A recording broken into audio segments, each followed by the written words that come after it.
When I next return to the Pileated woodpecker forest, it's early August, a hot afternoon with evening approaching. Wildfire smoke from Saskatchewan blurs the mountains into vague gray shapes, and a western wood pewee sings lazily in the distance. The forest has changed dramatically since my last visit. 2 weeks ago, the fierce winds of a freak thunderstorm pummeled Missoula, knocking down trees and power lines. Here, it looks like a hurricane has passed through. The forest is still standing, but perhaps a third of the trees are gone. The wind snapped 60-year-old cottonwoods like toothpicks.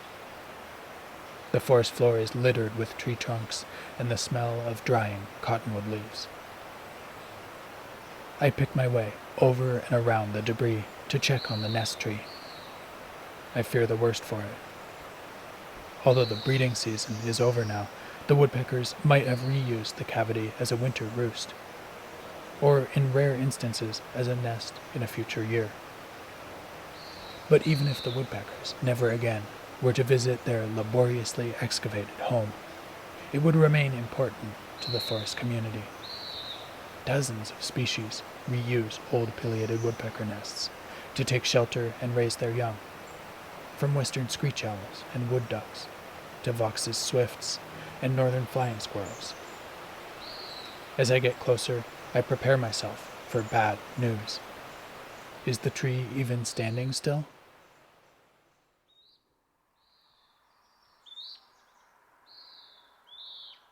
Welcome to Wild with Nature. I'm Shane Sater. This story, which I share here in June 2025, is called Pileated Woodpeckers and Reciprocity. It's the third and final in a series about a pair of pileated woodpeckers along the Clark Fork River near Missoula, Montana, USA. This part where we're beginning is from last summer, almost a year ago. If you haven't heard the first 2 parts of the story, you can start with part 1, which is called Journey to the Pileated Woodpeckers. Or just jump in here. As usual, if you'd like to read the written version of this story, illustrated with my photos from the field while you listen, you can find it on my website, wildwithnature.com. And now, let's continue with the story.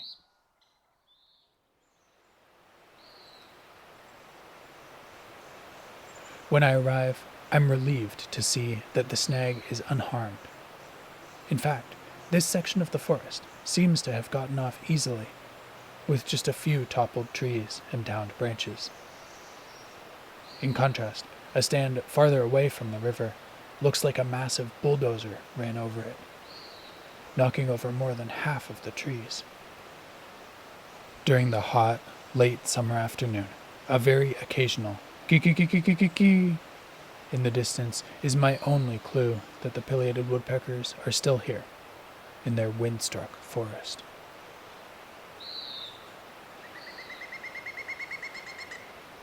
Standing among broken tree trunks, I think about destruction and regeneration.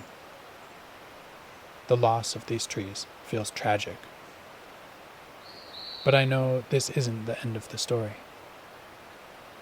In a few years, the downed trees will fruit with oyster mushrooms, delicious sautéed in garlic, as the cottonwoods slowly transform into soil. Perhaps a hollow log will become a winter shelter for a porcupine. Will the snapped-off trunks re-sprout next year, like they do when the beavers cut them down? In spite of the catastrophic winds, much of the forest is still standing.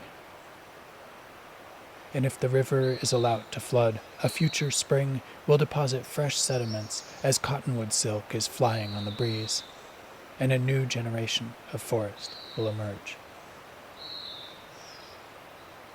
Soon the fall carries me south to my partner's home in Oaxaca. But the pileated woodpeckers stay with me. The cottonwood forest stays with me, imprinted on my heart and mind. Sometimes I let my imagination wander among the tree trunks, not knowing what I will find a pileated woodpecker family, a song sparrow's nest, fresh beaver activity along the river, a new story in this wordless tapestry. As I write over the winter, I gather together threads of story, special places in nature like this cottonwood forest, the call of a Cassin's kingbird, the dogbane that grows along the river here.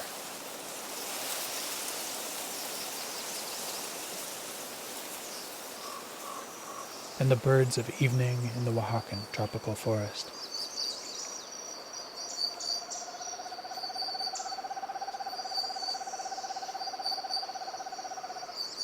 As I try to find meaning among the contradictions of my life. To love people and places bridged by jet fuel as climate change unleashes catastrophic wildfires, droughts, and hurricanes. To integrate into this Huatulco community as the tourist boom skyrockets prices, destroys mangroves, and changes ways of life. To seek a healthy relationship with the earth and my neighbors as billionaires and large corporations threaten it all to fill their pockets.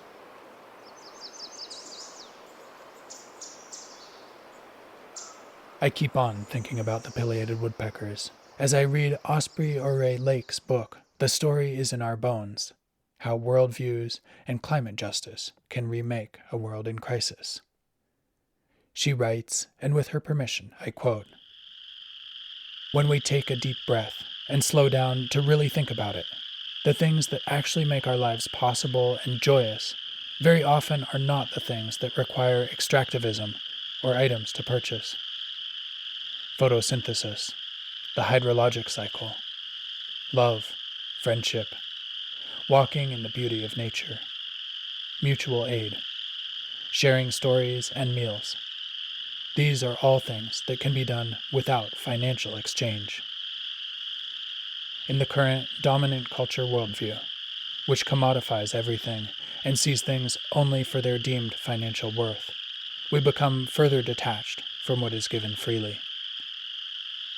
Wildflowers and glaciers are exiled to the realm of the superfluous, since there is no monetary value assigned to them.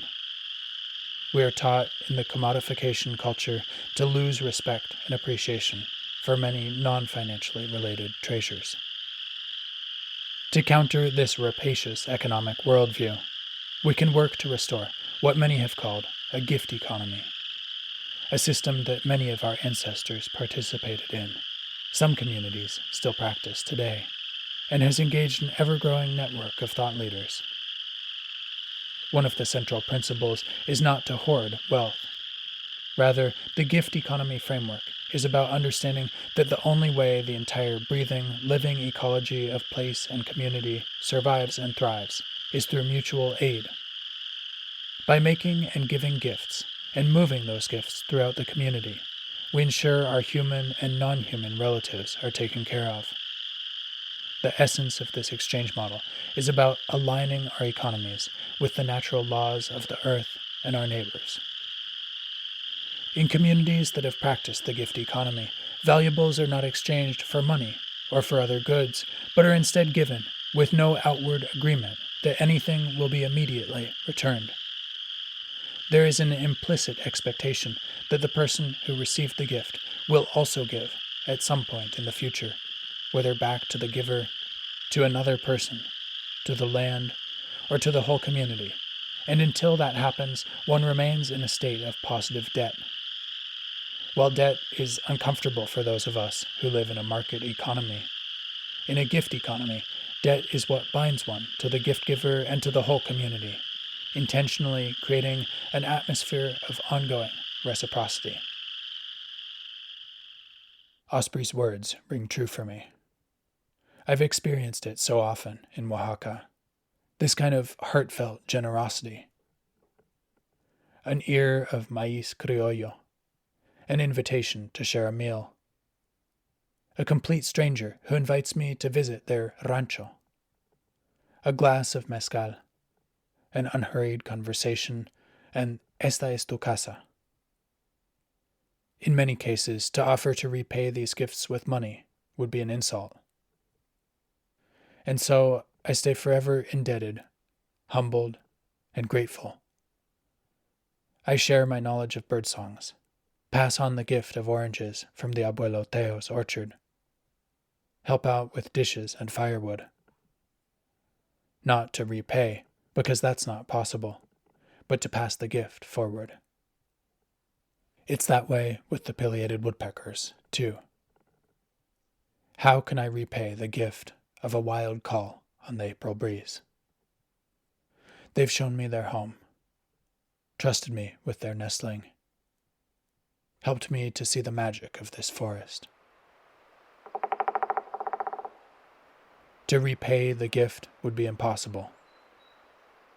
I'm forever indebted to pileated woodpeckers. But I can try in some small way to reciprocate, to protect the location of their nest tree, to share the magic of their forest, to invite you as well to enter into a gift economy with pileated woodpeckers.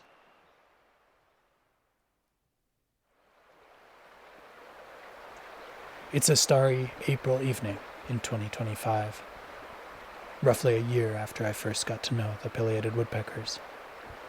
It's one of those nights when the frost falls as soon as the sun sets. In a cottonwood grove along a stream in the western Montana foothills, a western screech owl sings his bouncing ball song as the water rushes over billion-year-old polished stones.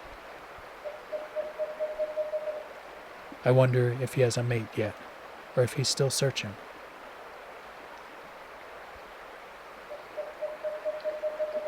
I wonder whether the pileated woodpeckers have left a nesting cavity for him in this cottonwood stand. Excavated one dry beakful at a time from the heart of a dead tree. Each spring, the woodpeckers carve new holes, and their gifts continue for years afterwards. They provide homes where they didn't previously exist, for western screech owls, hooded mergansers, Barrow's golden eyes, American kestrels, so many animals. Esta es tu casa. The song of the western screech owl continues in the frosty night, a song held by snowmelt streams, old cottonwood silhouettes, and the gift of the pileated woodpeckers. And in the quiet song of the owl, I seem to hear a thank you.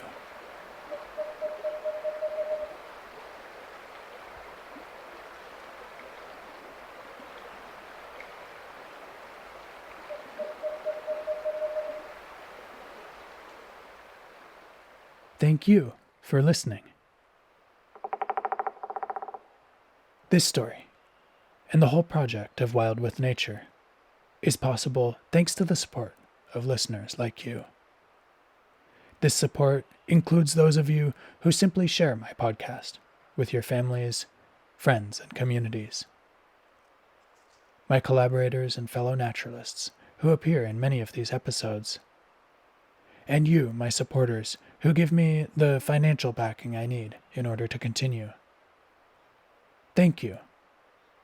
Again, you can find the written, illustrated version of this story on my website, wildwithnature.com.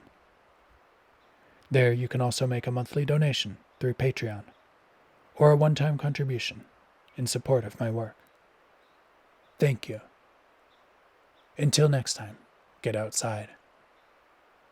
And while you're out there, I invite you to think about the animals and plants around you, and what gifts they give you. What does this idea of reciprocity mean to you?